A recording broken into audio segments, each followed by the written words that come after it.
मंच पर आसीन मेरे मालिक गुरुदेव भगवान एवं माँ जी के चरणों में मेरा शत शत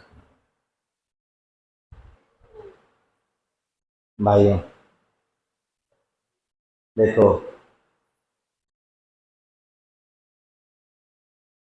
अभी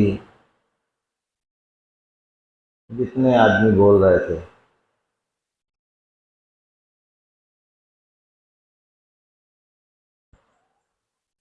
उनके शब्द उनके थे और उनकी मनोदशा थी। भीतर उनके क्या चल रहा है। जिस तरह आप महिलाएं गैस पर प्रेशर कुकर में अगर उड़द बनने के लिए रखती हैं तो ढक्कन बंद रहता है। गैस पर पकते पकते जब सीटी आती है तो उसमें से भीतर से गंध जो आती है वो उसकी आती है जो उसके अंदर भीतर पक रहा है। बाहर आपको प्रेशर कुकर सामान्य अवस्था में दिखाई देगा, बिल्कुल वैसा ही है, ना लाल होगा ना उसका रंग बदलेगा। आप उस अगर स्पर्श नहीं करोगे तो आपको कुछ नहीं पता लगने का क्या बन रहा है क्या नहीं बन रहा है। पर सीटी आने के बाद उसके भीतर क्या है वो सब बाहर आता है। इसीलिए मैं देख रहा था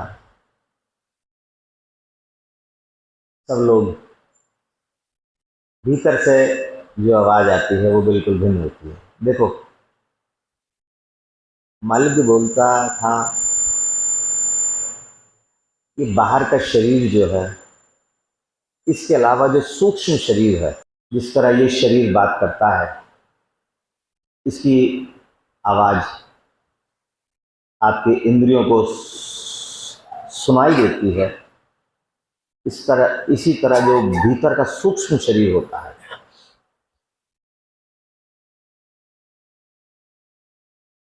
आप मेरी बात से सहमत कम होंगे, तो सूक्ष्म शरीर शायद ही किसी ने देखा है। मेरे मालिक ऐसे गूढ़ विषयों पर बहुत ज्यादा बोलते थे। सूक्ष्म शरीर को हम सब महसूस कर सकते हैं। उसका सूक्ष्म शरीर का एक हिस्सा होता है मन। आपके भीतर से जो आवाज निकल रही थी वो आपके मन की आवाज थी। जो ये शरीर है पंच तत्व का, इससे जो आवाज निकल रही थी वो तो आप जो हो रहा है, जो खा रहे हो, जो पी रहा है वो निकलती है, जो चाहते हो वो निकलती है। पर भीतर आपके क्या भरा हुआ है, भीतर क्या चल रहा है, किस चीज की जिज्ञासा है, वो चीज सुनाने के लिए आप परमात्मा के सामने गुणगान करते हैं। जैसे अभी ये बालक बोल रहा था कि जब मैं छोटा था तब जो परेशानियां, जो विकार मुझको परेशान करते थे, उन विकारों से बचने के लिए मेरे मन ने ये कहा कि ऐसा कुछ भजन बनाया जाए जिसको गाकर, जिसके गाने से मेरा जो भीतर का मन है वो ध्वनि मन तक पहुंचे। मन तक पहुंचेगी तो जो विकार मेरे मन में भरे हैं, काम का, क्रोध का, मोह का, लोभ का, उनका कुछ जो वेग बहुत ज्यादा हो रहा है वो वेग धीरे धीरे धीरे कम होता चला जाए। मन में विचार जो ज्यादा आते हैं उनका आवागमन कम हो जाए। पर ये सुनाना, ये बताना, क्योंकि हम लोग, मैं कहूँगा, मोटी बुद्धि के हैं। हम लोग बताना चाहते हैं गुरुदेव के सम्मुख, हम बताना चाहते हैं परमात्मा के सम्मुख, हम बताना चाहते हैं जिस किस सानिध्य में हम लोग चल रहे हैं। पर अविश्वास है कि शायद हम अकेले चल रहे हैं, इसीलिए बताना चाहते हैं। जो आपके साथ चल रहा है वो जानता है। तभी कहा है हरि व्यापक सर्वत्र समाना। अगर हरि परमात्मा सब जगह विद्यमान है तो क्या आपके साथ विद्यमान नहीं है? क्या उसे आपके कष्टों का एहसास नहीं है? उसे आपके कष्टों का आपसे ज्यादा एहसास है। और आगे बोलता है, प्रेम के प्रकट भयो मैं जाना। उसको किस किस तरह भीतर मन में जो परमात्मा का तत्व है उसको किस तरह पा सकते हैं? केवल प्रेम से। मेरा मालिक बोलता था, जिस परिवार में प्रेम है उस परिवार में साक्षात परमात्मा निवास करता है। माँ लक्ष्मी उसके घर में निवास करती है। और जिसके घर में रोज लड़ाई झगड़ा कलह होता है, क्या कहते हैं, यार रोज रोज की कलह किसी को लेके जाएगी। लेके कौन जाता है? काल भगवान। कौन निवास कर रहा है फिर उस घर में? काल निवास कर रहा है। आपको प्रेम होना चाहिए। आपके भीतर जो प्रेम है भरा हुआ, आप उसे बाहर प्रस्तुत नहीं कर पाते हैं। प्रस्तुत आप किस चीज को करते हो? क्रोध को। वहां प्रेम का अभाव है, क्रोध का अधिकता है। काम क्रोध मोह लोभ की अधिकता है। उन अधिकताओं को कम करने के लिए ही इस बालक ने भजन बनाया था, है ना? तो हमको ये समझना चाहिए, परमात्मा सब जगह सर्वत्र रूप में निवास करता है। इसीलिए कहा गया है परमात्मा कण कण में विद्यमान है। और समान भावना से भगवान राम क्या बोलते थे कि मैं सबको समान भावना समान दृष्टि से देखता हूं। देखो, मेरा मालिक बोलता था कि हम लोगों के जीवन जीने के रास्ते भिन्न भिन्न हो सकते हैं, पर लक्ष्य एक ही होता है। उदाहरण के लिए, आप सब लोग चाहे किसान हो, चाहे व्यापारी हो, चाहे बिजनेसमैन हो, चाहे डॉक्टर हो, चाहे XYZ कुछ भी हो, लक्ष्य क्या है? धन अर्जित करना, प्रॉपर्टी अर्जित करना। किसान है वो भी ये सोचता है कि बहुत सारा गन्ना डाल के खाते में पैसा ज़्यादा आ जाए। डॉक्टर सोचता है बहुत सारे मरीज देख के पैसा ज़्यादा इकट्ठा कर लिया जाए। बिजनेसमैन क्या सोचता है कि ज़्यादा काम चले, पैसा ज़्यादा इकट्ठा हो जाए। रास्ते भिन्न भिन्न हैं, पर लक्ष्य सबका एक। दूसरा उदाहरण, शेरकोट गुरु दरबार एक है, आने जाने के रास्ते भिन्न भिन्न हैं। कोई काशीपुर से आ रहा है, कोई दरियाल से आ रहा है, कोई नौगांव में से आ रहा है, कोई धामपुर से आ रहा है, कोई नूरपुर से आ रहा है। रास्ते भिन्न भिन्न हो सकते हैं, पर क्या लक्ष्य शेरकोट गुरु दरबार दो हो सकते हैं? जिनके लिए शेरकोट गुरु दरबार दो हैं, तो ये असुविधा, ये परेशानी, ये संकट, ये मन में दुविधा उसी के है जिसके लक्ष्य दो है। जिसका लक्ष्य एक है उसके लिए कोई असुविधा नहीं, कोई संकट नहीं, कोई दिक्कत नहीं। और जिनके दो लक्ष्य होते हैं वही डगमगाते हैं। उन्हीं की ही चाल में अवरोध पैदा होता है, और जब अवरोध पैदा होता है तब उनको असुविधा होती है। पर परमात्मा सब जगह सभी के लिए अत्यधिक, अधिक में अत्यधिक कृपा करने के लिए तैयार है। पर आगे उसमें एक बात ये बोली गई है, अगली लाइन बाबा लिखते हैं, प्रेम ते प्रकट भयो मैं जाना। प्रेम से प्रकट हो सकता है, सदगुरु के सम्मुख, सदगुरु के सानिध्य में रहते रहते प्रेम से वो प्रकट हो सकता है। पर ये किसे पता है? पता है? वो कहता है प्रेम से प्रकट भयो मैं जाना। ये मैं कौन है? मानस की चौपाई सभी लिखते हैं, पढ़ते हैं, बोलते हैं। मैं परमात्म तत्व के लिए कहा है कि मैं जानता हूं कि वो प्रेम से प्रकट हो सकता है।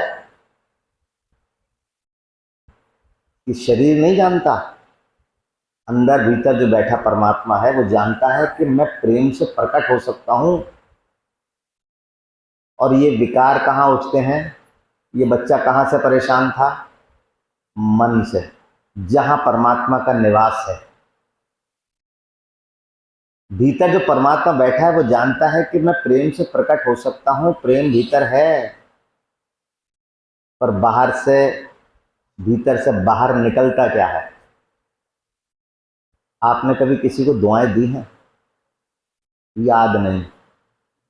और गालियां, बद्दुआएं, कोसना, अपशब्द कहना, है ना? किसी को आशीर्वाद कितने साल हो गए दिए, और आप सभी कह दो कि गाली कब दी थी? अरे मैंने तो कल ही अपनी पत्नी को दी थी।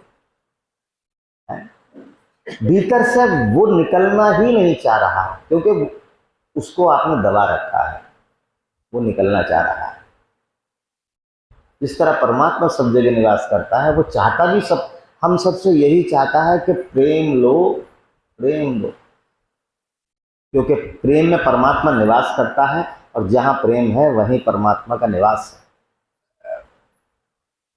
जहां प्रेम होगा, वहां जहां परमात्मा निवास होगा, वहां एक अजीब किस्म की शांति मिलेगी। वहां ना आपको लड़ाई, न झगड़ा, न द्वेष, न मारपीट, न गालियां। आप किसी मंदिर में पहुंच जाओ, शायद आपके घर से ज्यादा धन उस मंदिर के अकाउंट में होगा। आप तो अपने घर के एक मालिक हैं, उस घर के 70 मालिक हैं। कभी वहां आपको अशांति मिली? नहीं मिलने। आश्रम है आपका, आप आश्रम में जाते हैं, बड़ा अच्छा लगता है। और वहाँ जो लोग रहते हैं, मैं क्या कहता हूँ भाई, ये साझा बांटा थोड़ी किसी का। आपस में द्वेष क्यों? न तेरा है न तेरा है, ये तो रैन बसेरा है, घोंसला है। चिड़िया आएंगी जाएंगी, बदली जाएंगी, घोंसला वैसे का वैसे ही रहेगा। पर हम लोग ये समझने को तैयार ही नहीं। हम लोग अपने भीतर की पुकार को सुनने को राजी नहीं। मैं अभी महात्मा बुद्ध की कथाओं में पढ़ रहा था। महात्मा बुद्ध की समय में एक नगर रहा करता था, श्रवस्सी।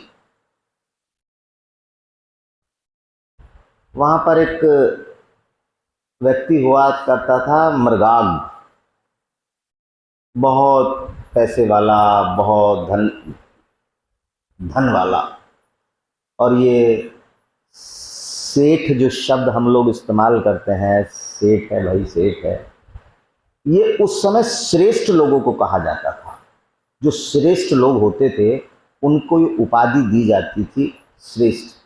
अब जैसे हम लोगों का को बोला जाता है दीक्षित। दीक्षित कोई बीच में आ गया, दीक्षित कोई जाति नहीं है। जो दीक्षा प्राप्त कर चुका है, जो दीक्षित है, उसको बोला जाता था दीक्षित, शिक्षा देने योग्य। ऐसे ही जो श्रेष्ठ होते थे, जो बहुत ज्यादा धनवान हुआ करते थे, उन लोगों को बोला जाता था श्रेष्ठ। और श्रेष्ठ बिगड़ता बिगड़ता बिगड़ता सेठ के नाम से आ गया, है ना। अभी आजकल किसी को तो, और सेठ जी कहाँ जा रहा हो, तो लड़ने को तैयार हो जाएगा। यार उसने तो सेठ कहा था, मूछें ऊंची कर ली थी, और यो मुझे सेठ नहीं कह रहा, है ना। अभिमान पर ठेस पहुंचती है। तो उस समय उस नगर का वो सबसे बड़ा सेठ हुआ करता था, मृगाग। उसके बेटे की बहू बड़ी गुणवान, बुद्धिमान। उसमें एक अच्छा गुण था, वो महात्मा बुद्ध के सानिध्य में बहुत आती जाती थी। महात्मा बुद्ध की बहुत सभाओं में जाती थी, खूब अपना ध्यान वगैरह करती, तो उसकी सोच बिल्कुल भिन्न।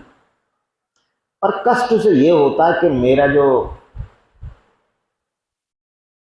ससुर है ये इतना निकृष्ट है, केवल इसका एक ही लक्ष्य है कि धन कमाना, धन जोड़ना, धन कमाना, धन जोड़ना, न दान करना, न दान, न किसी कुछ लगाना, न परमात्मा का चिंतन करना, न ही कुछ करना, केवल एक ही लक्ष्य। सुबह को उठा, काम के पीछे भागा, पैसा कमाया, जोड़ लिया, फिर उठा, फिर पैसा कमाया, जोड़ लिया।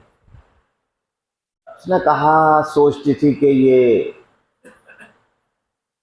जो जीवन रूपी गंगा है, जब ये जाके समुद्र से मिलेगी तब तक इसका जल सूख चुका होगा, क्योंकि न इसका दान है, न इसका पुण्य है, न कभी परमात्मा का चिंतन करता है। एक ही स्वभाव, एक ही काम, धन कमाना, जोड़ना, कमाना, जोड़ना, कमाना, जोड़ना। अब उसने सोचा कि किस ढंग से इसे ये समझाया जाए कि तो ये कुछ तो अपनी बुद्धि बदलने का प्रयास कर, क्योंकि जिस रास्ते पर तो चल रहा है कष्ट ही कष्ट है। क्योंकि तेरा और उसका संबंध तो जब तक का है जब तक ये शरीर है। शरीर चला गया तो तू उसे नहीं जानता, वो तुझे नहीं जानती। कष्ट होगा, तुझे होगा, उसे कुछ नहीं होगा, पर मोहवश अभी बंधे हुए हैं, इसलिए दिक्कत हो रही है। एक दिन वो भोजन बना के खुद भोजन खिला रही थी, सेठ भोजन कर रहा था। भोजन करते करते बहू बोली, विशाखा नाम था उसका, तो पिताजी भोजन कैसा बना है, स्वादिष्ट है ना? तो मृगा बोला, हाँ भोजन तो स्वादिष्ट बना है और तेरे हाथ में स्वाद भी है, जितना तूने बनाया मुझे बहुत पसंद आ रहा है, पर आज तक तूने ये बात कभी मालूम नहीं करी, आज क्यों मालूम करी? उसने कहा, पिताजी मालूम इसलिए करी क्योंकि आप जो भोजन कर रहे हो वो बासी भोजन कर रहे हो। अब उसका जो बाप था, ससुर, वो खड़ा हो गया, बोले कि तू बेवकूफ़ है, अभी क्या हमारे पास अन्न की कमी है, अनाज की कमी है, धन की कमी है, किस चीज़ की कमी है जो तू मुझे बासी भोजन करा रही है? और तुझे पता है बासी तो खाना अपशगुन है, बासी तो बुद्धि को भी निकृष्ट कर देता है, तू बासी को खिला रही है। तो बोले, पिताजी बासी इसलिए खिला रहे हो, आप बासी इसलिए खा रहे हो क्योंकि जो ताज़ा धन आपके पास, ताज़ा अन्न आपके पास है। बोले, मूर्ख, ये तो सारे गोदाम भरे पड़े हैं भोजन के, दालों के, अनाज के। बोले, पिताजी आप मेरी बात नहीं समझ पा रहे, आपने जो पूर्व जन्म में जो अच्छे संस्कार करे हैं, जिसकी वजह से आपके घर में, संसार में जो धन संपदा भरी पड़ी है, ये बासी अन्न है जिसको आप ग्रहण कर रहे हो ताजा समझ के। और आप ही कह रहे हो कि बासी अन्न खाना अपशगुन होता है। कारण ये है कि आप अगर बहता हुआ जल है तो वो अमृत है, रुक गया तो उसको कीड़े पड़ जाएंगे, सड़ जाएगा। बोले कि फिर तो वो पीने योग्य छोड़ो, हाथ धोने योग्य भी नहीं रहता है। और जो बह रहा है, चाहे वो नाले का ही है, शुद्ध है, आदमी पी लेता है। अब ये कहते हैं, ये बात उसके पिताजी के दिमाग में ऐसी बैठी, एकदम भोजन से खड़ा हो गया, आंखों से आंसू आने लगे। रात को सोया, रात भर नींद नहीं आई। सुबह कहते हैं महात्मा बुद्ध के सम्मुख पहुंच गया, रोने लगा। महात्मा बुद्ध बोले कि क्यों रोता है? बोले अगर तेरे पास बासी अन्न है, जिस रास्ते से बासी अन्न प्राप्त करा था उस रास्ते से ताज़ा अन्न भी प्राप्त हो सकता है। जिस खेत से तूने पिछले साल ये फसल पैदा करी होगी, उसी खेत से इस साल भी फसल पैदा हो सकती है। प्रयास कर। ठीक है। महात्मा बुद्ध के सम्मुख रहते रहते ज्ञानवर्धक बातें करने लगा। कुछ समय हुआ, साल भर हुआ, बढ़िया ज्ञान की बातें करने लगा, पर व्यवहार वही, बदलाव कुछ नहीं। कुछ दिनों बाद, साल सवा साल बाद, फिर उसके बेटे की बहू फिर भोजन करा रही, फिर वही वास्ता सामने आया। तो फिर मालूम करा, पिताजी भोजन कैसा बना है, क्या भोजन में स्वाद है? तो वो बोला कि बेटी तूने पहले भी ये बात मालूम करी थी, अब फिर मालूम कर रही है, तेरे भोजन में तो स्वाद है।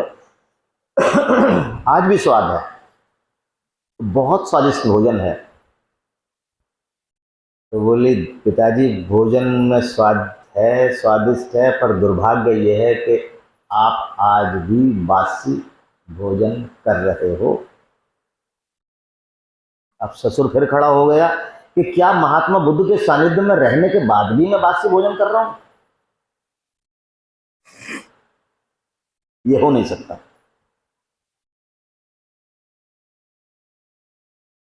वो बेटे की बहू से बोला कि तुम गलत कह रही हो। बोले नहीं पिताजी। बोले कि जो आप ये ज्ञानवर्धक बातें बोलते हो, ये अनुभव तुम्हारे नहीं है, ये अनुभव महात्मा बुद्ध के हैं।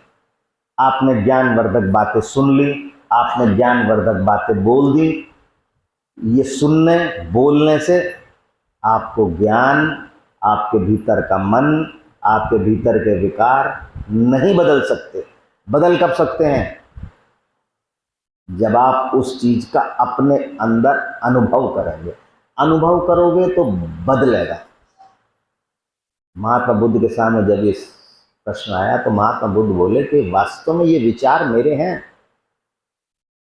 जब मेरे मन की दशा और तेरे मन की दशा यही हो जाएगी तो तेरे भीतर से भी यही विचार प्रकट होंगे जो मेरे भीतर से प्रकट होते हैं। पर ये तेरे विचार नहीं है, ये मनोदशा तेरी नहीं है, ये मनोदशा मेरी है। अगर तुझे इस मनोदशा तक पहुंचना है तो तुझे अनुभव अपना करना ही पड़ेगा। मेरे अनुभव के हिसाब से, मेरे अनुभव के बदौलत तू नहीं चल सकता। सुनकर ज्ञान प्राप्त करा गया, पढ़कर ज्ञान प्राप्त करा गया, ये दोनों अलग चीज है। और सीख कर ज्ञान प्राप्त करा गया, वो अलग चीज है। उदाहरण के लिए आप मेडिकल साइंस में देखिए, बच्चे को 4.5-5 साल तक डॉक्टरी पढ़ाई जाती है और 6 महीने के लिए इंटर्नशिप करवाई जाती है। वो 6 महीने में इतना योग्य हो जाता है जितना वो 4.5-5 साल में भी योग्य नहीं हो पाता है। और अगर किसी की बैक लगती रही तो 3-3, 4-4, 5-5, 6-6, 7-7 साल बाद, एक मेरे जानकार बच्चा है, 4.5 साल की जगह वो 11 साल में BDS करके लौटा है। अब पता नहीं वो BDS उसका पूरा हुआ या नहीं हुआ। ये क्या है? वो अनुभव ही नहीं कर सका। वो किताबों का ज्ञान अलग चीज है। बुनावा और गुनावा 2 शब्द होते हैं, बुनावा और गुनावा। बुनना अलग चीज है और गुनना अलग चीज है। तो 4.5 साल का जो बुनावा है वो 6 महीने के गुने हुए के सभी आगे निकल जाता है। उस 6 महीने के प्रैक्टिकल से ही वो आदमी पूरी उम्र काम करता है। और जो पढ़ा है उसे भूल जाता है। 99.9% पढ़ाई काम नहीं आती है, वो 6 महीने ही काम आते हैं। तो इसीलिए आपको ध्यान होगा, मेरा मालिक आपसे कभी ये नहीं कहता कि आप ज्ञानवर्धक बातें बोले। अब इस बच्चे ने अपने अनुभव बोले, कुछ और भी बोल सकता था। मालिक आपसे क्या बोलते थे? गुरुदेव आपसे बोलते थे, बेटे अपने अनुभव बताइए। मैं ये बोलता हूं कि आप 10 साल से, 15 साल से, 20 साल से आए हो, आपके अंदर क्या अनुभव हुआ? अभी का अनुभव मैं बताऊं, मैं आज दोपहर देख रहा था, वहाँ मेरी मोटरसाइकिल खड़ी है बाहर, ये पिछले बरस को भी यहीं खड़ी थी, तो कोई अपना तम्बाकू का वो पाउच रख गया। अब वो किसी ने, सज्जन ने तम्बाकू के पाउच से ही तो मोटरसाइकिल अंदर खड़ी कर दी। अब मैंने, भाई ये किसका है? तो दुकान वाले हैं, वो बोले कि ये मोटरसाइकिल रखा था, किसी का होगा।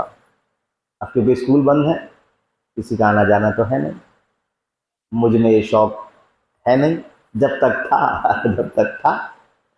तो अब आप ये समझिए, आप 10 साल से, 20 साल से, 40 साल से, 50 साल से मालिक की सेवा कर रहे हैं, पढ़ रहे हो, इंटर्नशिप नहीं हो पा रहे।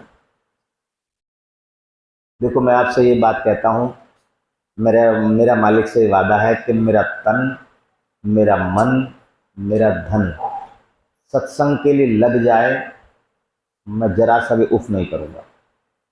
अभी मेरे से किसी ने कहा कि कोई सेंटर का नाम बताया कि वहाँ एक प्रोग्राम करवा दो, तो मैंने उनसे कहा, मेरे भाई हैं, मैंने कहा कि उस सेंटर से एक आदमी बुला दो, प्रोग्राम का सारा खर्चा मेरे जिम्मे, वो आ जाए एक बार।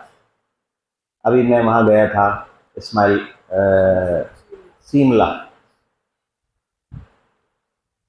मुझे छोड़ो, जिन्होंने, जो आयोजक थे उस प्रोग्राम को करवाने वाले, उन्हें भी ऐसी उम्मीद नहीं थी कि इतने आदमी आ जाएंगे। सारा उनका पंडाल खचाखच हो गया, सड़क पर आदमी खड़े।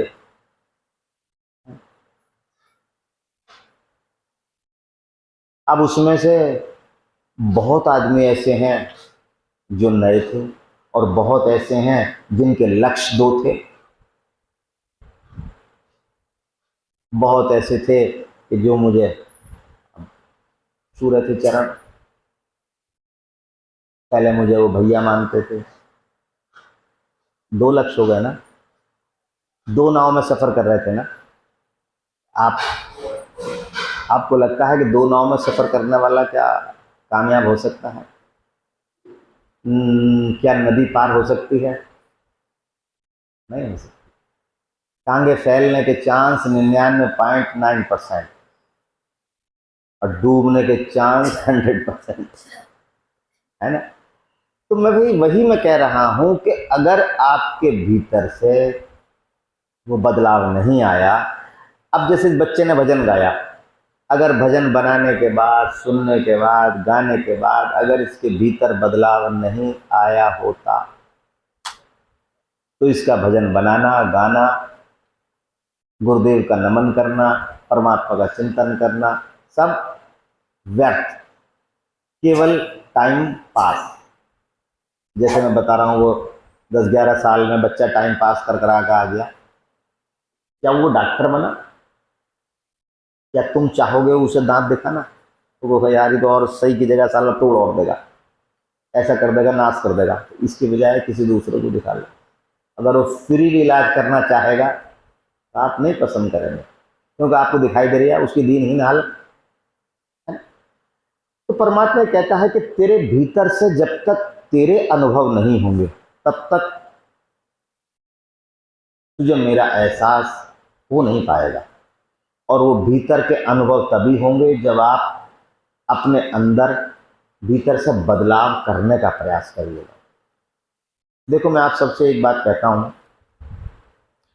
बहुत प्रोग्राम में, बहुत मीटिंग में बोलता हूँ, क्योंकि हम लोग संसार की कामना करते हैं, संसार की ही डिमांड रहती है हमारी।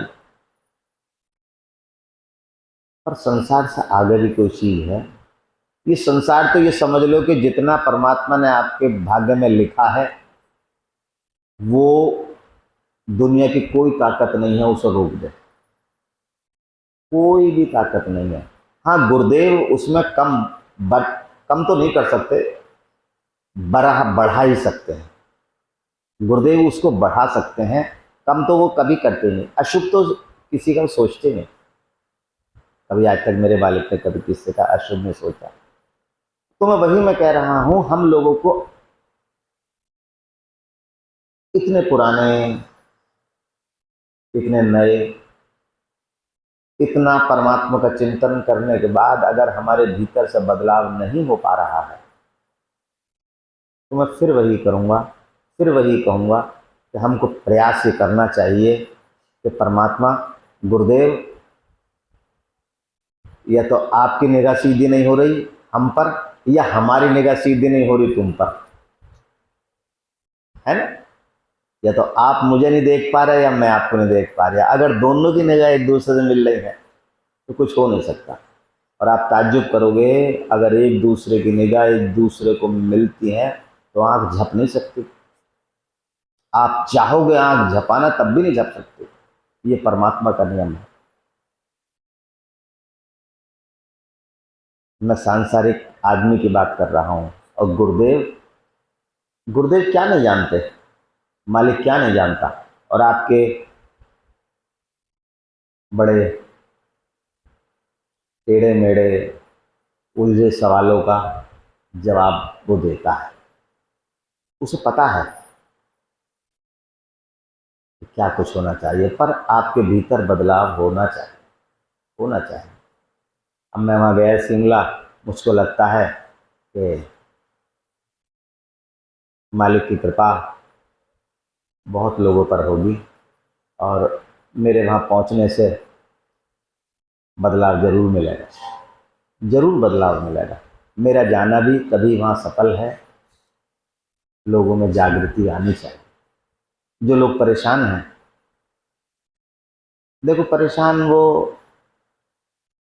परेशानी तो उनकी प्रारब्ध की है, वो चली चली आ रही है। अगर कोई उंगली पकड़ने वाला होता, या अगर उन्होंने उंगली ना छोड़ी होती, तो वो जो दुनिया के मेले में जो भटक रहे हैं, खो रहे हैं, वो खोते ना।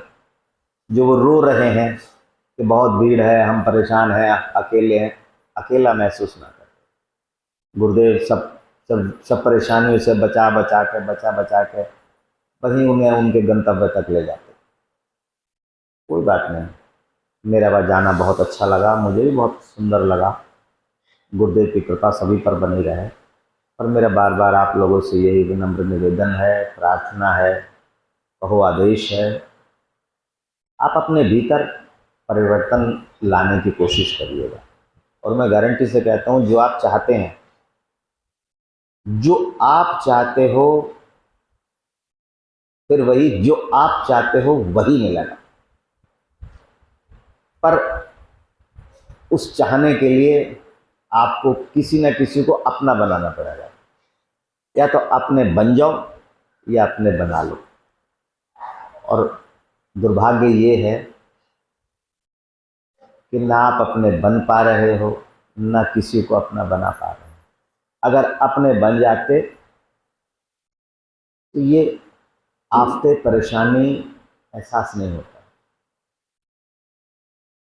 और बना लेते तब भी उनका एहसास नहीं होता। अकेले हो इसीलिए एहसास हो रहा है। मैं भी तो आप जैसा जीवन यापन करता हूँ, मेरी भी गृहस्थी है, मेरे साथ भी खर्चे हैं, मेरे साथ भी लफड़े हैं, मेरे साथ भी सब कुछ है। मैं तो एक ही बात कहता हूँ, जैसे तेरा मन करे वैसे नचा ले। जितने दिन का जीवन दिया है, नचा ले, रुला ले, हंसा ले, गवा ले, चाहे जो कर ले। अरे जीवन है, रो के भी काटना है, हंस के भी काटना है। सीधी सी बात है। तूने प्रारब्ध में लिख दिया है कि ये होगा, करवा भाई।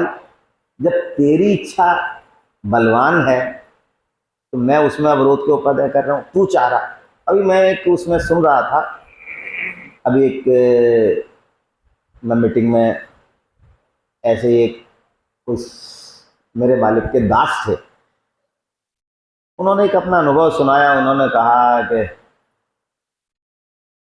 एक संत नाव में सफ़र कर रहे थे। कहते हैं नाव में पानी भरने लगा, नाव डूबने लगी, बहुत लोग नाव में बैठे थे। तो जो संत सन्यासी बैठे थे, उन्होंने क्या करा, पानी लिया, डिब्बे से वो नाव में भरने लगे। सारे आदमी बैठे हो कह रहे तू पागल हो गया है, नाव डूब रही है, तू और पानी भर रहा है इसमें, मर जाएंगे, जल्दी मर जाएंगे, तू पागल है। अचानक ये हुआ कि नाव बचने लगी और संकट कम होने लगा, जीवन बचने लगा। तो उस सन्यासी ने क्या करा, पानी नाव का निकाल के नदी में डालने लगा। जब बच गए तो सबने कहा भाई तुमने क्यों करा? बोले कि जब मुझे ये लग रहा था कि परमात्मा की इच्छा है कि नाव डूब जाए, तो मैं परमात्मा का सहयोगी बन रहा था कि डुबाना तो जल्दी डुबा, देर क्यों कर रहा, मैं भी तेरी मदद कर रहा हूँ, ले और पानी ले जल्दी। और जब मुझे दिख गया कि परमात्मा स्वयं बचाना चाह रहा है, तब भी मैं परमात्मा की मदद कर रहे थे, ले भाई पानी निकालने लगा। तो ये क्या हुआ, हर परिस्थिति में परमात्मा के अधीन। क्या ये सोचना, क्या ये हम लोग नहीं सोच सकते? हम लोग इसलिए नहीं सोच सकते, उसे क्या पता है, जो महाराज है, सन्यासी है, संत है, उसे पता है कि परमात्मा मेरे साथ है, परमात्मा भी मेहनत कर रहा है, तो मैं भी उसका सहयोगी बनूं। हम क्या सोचते हैं कि परमात्मा कर गया है,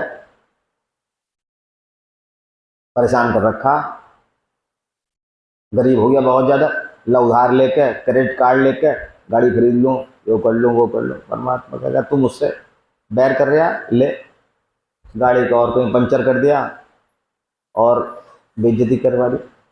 तो मैं भी कहता हूँ कि परमात्मा से बैर बढ़िया नहीं है, परमात्मा से किनारा बढ़िया नहीं। तो मेरा तो आप सब लोगों से यही विनम्र निवेदन है, प्रार्थना है कि आप अपने भीतर से बदलाव करने का प्रयास करिएगा। मैं बार बार बोलता हूँ, किसी एक प्रोग्राम में आप ये अपने मन से अपने आप से वादा करिए कि परमात्मा मेरे अंदर ये दुर्गुण है, आज से यहीं छोड़ के जा रहा हूँ, नहीं पकड़ूंगा। किसी ने आज तक ये प्रॉमिस करा? नहीं करा। कारण क्या है?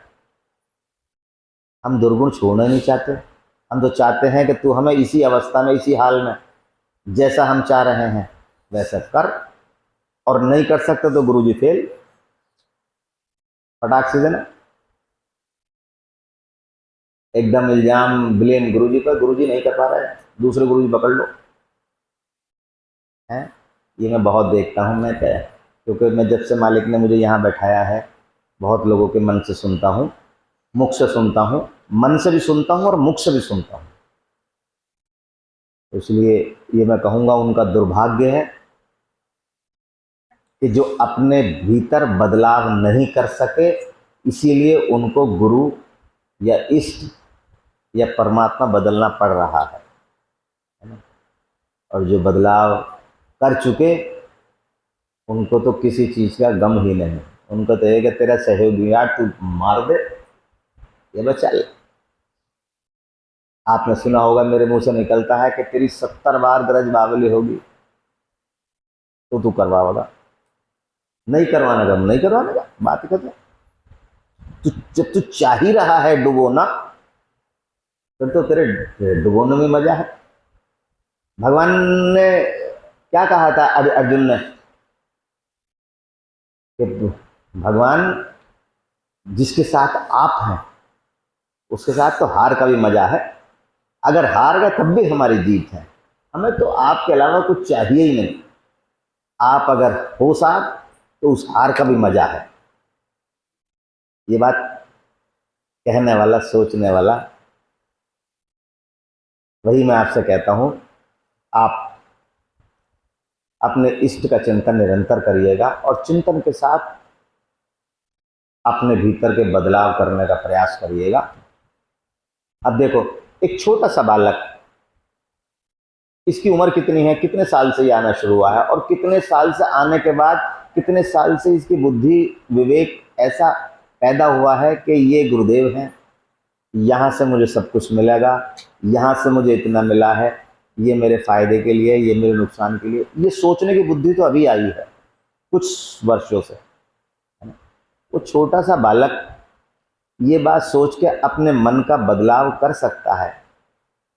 हम बुढ़े बुढ़े हैं, मूर्ख आदमी ये नहीं समझ पा रहा है, बीड़ी नहीं छोड़ पा रहा है, तम्बाकू नहीं छोड़ पा रहा है, क्या करेंगे? बेकार की बात है। मेरा आपसे ये कहना है, अपने भीतर बदलाव करिएगा, परमात्मा का चिंतन निरंतर करिएगा, और फिर जो आपको मांगना है अपने इससे मांगने की जरूरत नहीं पड़ेगी। परमात्मा आपकी इच्छाओं के अनुसार आपके आगे आगे चलेगा। आप कहोगे ये होना है ठीक, ये होना है ठीक, आप उसके गुलाम नहीं होने के, वो आपका गुलाम होगा, है ना। वो कहते हैं ना कि गुलाम तेरा बनवारी, बनवारी गुलाम हो जाएगा, भजन है ना वो, गुलाम तेरा बनवारी, बनवारी वास्तव में गुलाम हो जाएगा। और उसे गुलाम करने के लिए आपको पहले बहुत कुछ खोना पड़ेगा, बहुत कुछ उसके सम्मुख पहुंचना पड़ेगा। ना हम खो पा रहे हैं, ना पहुंच पा रहे हैं। ठीक है। ओम श्री गुरुदेव।